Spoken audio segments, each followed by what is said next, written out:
Hi Superstars, thanks so much for spending this time with me today. I'm Debbie Starr, the writer of In the Waiting, which is a blog I created on WRStar.com. It's where I share my story of going from being a movie marathoner to running 3 half marathons in 1 year's time. Today I'm going to chat with you and warn you to beware of the snakes. So I'm going to tell you a little bit of a running story that happened to me a little over a year ago. I was running in the neighborhood and in town, and as I was running over a sewer drain, I saw this thing come up and I heard something and I was like, oh my goodness, what was that? So I turned around and looked, and it was a big fat snake that had striked back out and hissed at me. And I couldn't believe that I saw this big old snake in town. Now, of course, I can imagine running on trails and out in the woods that you have to be prepared and watch out for snakes, but I never in a million years thought that I'd have to worry about that in town. So I took a picture of it, of course, to prove to everybody, hey, you won't believe, to have proof of this big old fat snake that I saw when it was down in the drainage ditch. And of course, from here on out, every time I go over that same place, even though the snake's probably not even there and it's moved on, I still, as I go over all the different drainage ditches, I watch out and I go around. I don't just go over the top anymore, because I now know that there's a possibility that there's something there that can come strike out at me. So the reason why I'm sharing this story with you, and I want to share this with you, is the fact that there's people in our life that's the same way that we need to be aware of.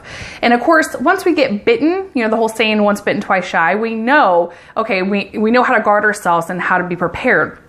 But I just want to say, be prepared to know. So I'm sharing with you some of the knowledge of what I've seen along the way of my journey, so that way you can be prepared and to be aware of the snakes that try to sliver themselves into your world.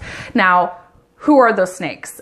They can be anybody that's trying to come in and be a dream killer.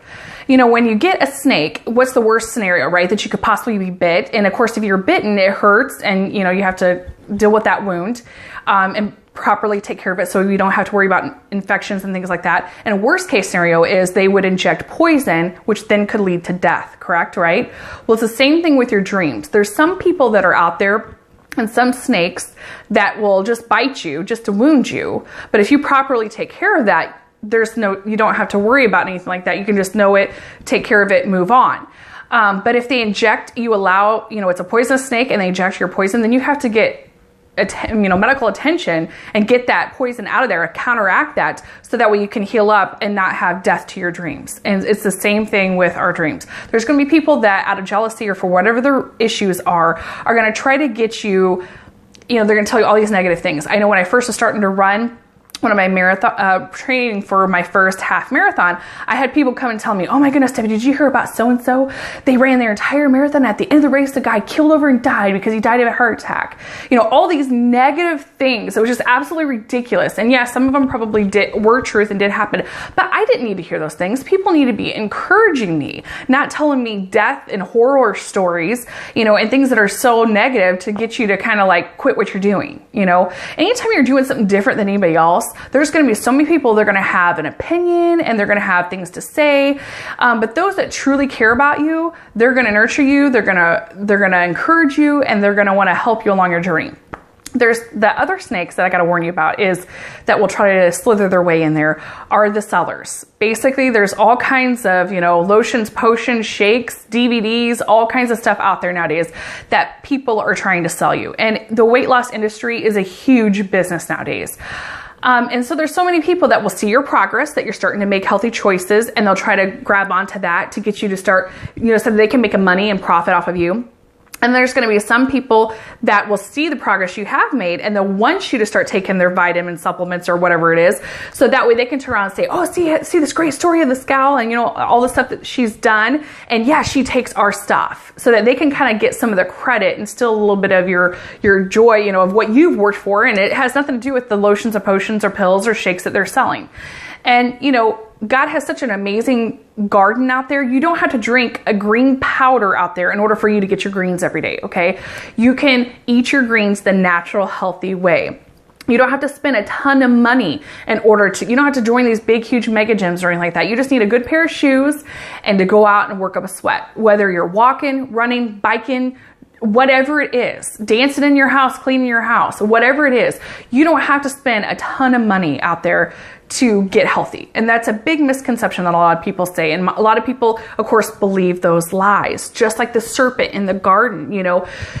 The serpent was cunning, and these snakes, they're cunning. They know the right ways to sell. They know the right words to say, to manipulate, to get the person into actions and to do the things that they want them to do.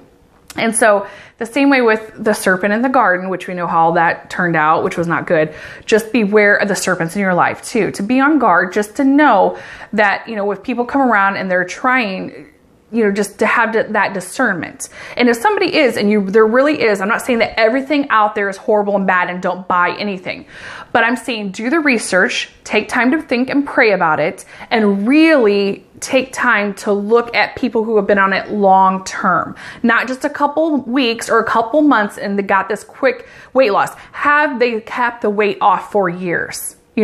Not just a couple weeks or a couple months, because anybody can do anything for a couple weeks, but it's really the people that are determined, that continue on and really have success. They keep the weight off for years. And those are the kind of things you want to look out for. And you want to look at the benefits of it and really the health long term. So do your research. Don't just get sucked in. And, I really want to encourage you to be on guard when people do come around, and they say negative things. Just know it's them, it's not you, and just smile and nod. Or if you have to, God might tell you that there's times to break things off or to stand up or to say something. But you don't have to fight that battle. God will do it for you. Just don't allow them to inject their poison in you, and don't allow that to take heart. Don't allow that to kill your dreams and to stop you and discourage you from doing the things that God has for you and the destiny that God has for you. You have an amazing, healthy life ahead of you if you're choosing to go down that path. And so I just want to say, beware of the snakes. Don't let anybody come and try to steal that from you. So superstars, my prayer for you is always that you would make healthy choices while you're in the waiting.